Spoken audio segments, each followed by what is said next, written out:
संघटनेत कार्य करत असताना आता आपण एक समाजसेवक देखील होतात।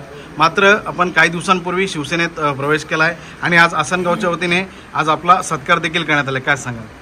मला नक्कीच आनंद वाटतोय की जे काम धर्मवीर आनंदीके साहेब करत होते, एका ग्रामीण भागातील नागरिकांसाठी आरोग्याची व्यवस्था असेल, विद्यार्थ्यांच्या शिक्षणाची व्यवस्था असेल, तितक्यावर न थांबता कोर्टाचे पोलीस स्टेशनचे प्रश्न असतील, तेच प्रश्न त्यांचा वारसा घेऊन येणारे आदरणीय एकनाथजी शिंदे साहेब आहेत। आणि जिजाऊ आनंदीके साहेबांच्या निधनानंतरच जिजाऊंनी खऱ्याखुऱ्या कामाला सुरुवात केली का ग्रामीण भागातील विद्यार्थ्यांना चांगलं शिक्षण मिळून चांगले अधिकारी झाले पाहिजे, चांगल्या प्रकारच्या त्यांना शाळा निर्माण झाल्या पाहिजेत, चांगली आरोग्य व्यवस्था निर्माण झाली पाहिजे।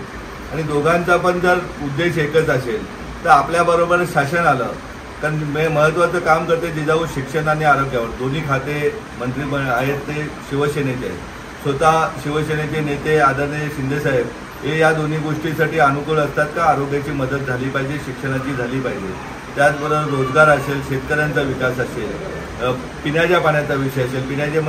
पाण्याचे मंत्री ही गुलाबराव पाटील शिवसेनेचेच आहेत। म्हणजे जे डिपार्टमेंट लोकांना गरजेचे आहे ती जर ज्या पक्षाकडे आहेत त्या पक्षाचे प्रमुख समाजासाठी 24 तासातील 16-17 तास 18 तास रोजचा वेळ देतात, जमिनीवर राहून काम करतात। मग त्यांच्या जोडीला काम केल्यानंतर समाजाचा सर्वांगीण विकास जे स्वप्न जिजाऊ पाहते ते लवकर पूर्ण होईल, त्या उद्देशाने जिजाऊ शिवसेनेमध्ये मी गेल्या 12 तारखेला प्रवेश केलेला आहे। आणि जे काम शिवसेना आणि जिजाऊ मिळून दोन्ही मिळून होईल ते लवकरात लवकर आज मगाशी मी कलमगावला सांगितलं का आता कधी आल्यानीसारखी घटना होणार नाही याची काळजी करण्यासाठी या आठवड्यातच आरोग्याची बैठक लावलेली आहे। पिण्याच्या पाण्याबाबत मुंबईला पाणी जात आहे पण तो तालुक्याला पाणी मिळत नाही, तेही पाणी पुरवठा मंत्र्यांची परवाना मी पत्र देतो, तेही लवकरात लवकर बैठक लावून देतो। शिक्षणाबाबत मी कार्यकर्त्यांना सांगितलं शिवसेनेच्या आणि जिजाऊच्या का ज्या ज्या गावामध्ये शिक्षक कमी आहेत ते आकडे द्या, त्याबाबत शिक्षकांची पूर्तता ठाणे पालघर जिल्ह्यातच नव्हे तर रायगड, रत्नागिरी आणि सिंधुदुर्गातही प्राधान्याने करण्यात येईल, अशा प्रकारची व्यवस्था करण्यात येईल। मी राजकारण करण्यासाठी किंवा कोणाला कमी करण्यासाठी त्या पक्षात नाही गेलेलो, तर सर्वांना सोबत घेऊन जो एकनाथ शिंदे साहेब आदेश देतील तो एकमेव आदेश सर्वांसाठी बंधनकारक असेल।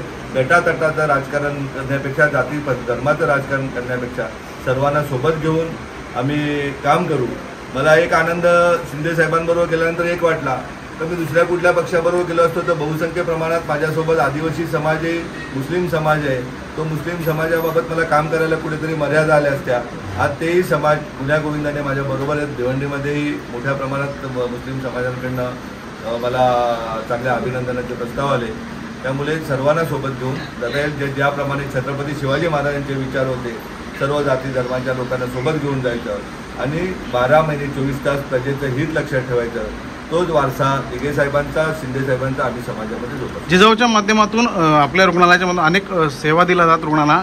आता आपण शिवसेनेचे उपनेते झालात, शहापूर उपजिल्हा रुग्णालयाची अवस्था खूप गंभीर आहे, या ठिकाणी कोणते उपचार होत नाही। आताच आपण उल्लेख केला की सर्पदंशाने अनेक मृत्यू झालेले आहेत, तर आता शिवसेने उपनेतेपदी असताना आपण काय प्रयत्न करणार आहात? येत्या 2 ते 4 दिवसामध्ये बैठक लावून कोकणच्या 5 जिल्ह्याच्या आरोग्याच्या समितीबाबत बैठक लावून मी कार्यकर्त्यांकडनं ज्या मृत्यू झाल्यात त्याचे रिझन कशामुळे चुका झाल्यात, ॲम्ब्युलन्स नाही मिळाली, मेडिसिन नाही मिळालं, वेळेवर पेशंट नाही पोहोचला, या सगळ्या गोष्टीवरती ठोसपणे शिवसेनेचा कार्यकर्ता, प्रत्येक गावचा आणि जिजाऊचा कार्यकर्ता गावचा स्वयंसेवक अगदी सैनिकाप्रमाणे काम करेल आणि अशी दुर्घटना पुन्हा होणार नाही याची काळजी घेऊ। सरकार आमच्या बरोबर असेल। आपण लोकसभेपूर्वी तुम्हाला अनेक पक्षातनं ऑफर आल्या होत्या, तरी तुम्ही स्वतंत्र निवडणूक लढवली, मग आत्ताच तुम्ही शिवसेने पक्षामध्ये जाण्याचा निर्णय काय घेतला? आता आम्हाला इतरही पक्ष बोलवत होते पण अनेक ठिकाणी अशा चर्चा ऐकायला याला मोठा नाही झाला पाहिजे, त्याला मोठा नाही झाला पाहिजे आणि आम्हाला दुसरे जे काठी मोडून मोठं नाही व्हायचं। आमचं कर्तृत्व आहे, एक जर शेतकऱ्याचा पोरगा आदिवासी भागातून शहापूरपर्यंत येऊन जर 75,000 मतं घेत असेल,